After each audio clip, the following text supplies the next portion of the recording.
Evropsko leto mladih se bliža koncu. Ali drugače, če želite, Evropskega leta mladih še ni konec.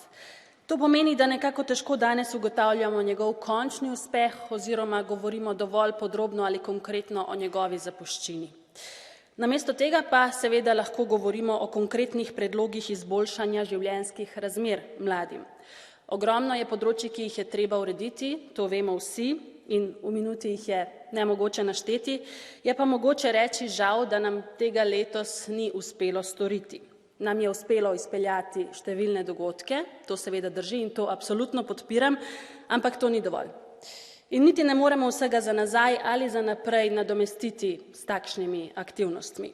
Nažalost je tako, da mladi nimajo enega krovnega zakona, direktive ali akta, ki bi bil namenjen zgolj njim.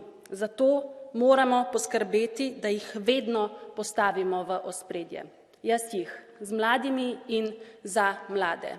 Najmanj to smo jim dolžni. Hvala.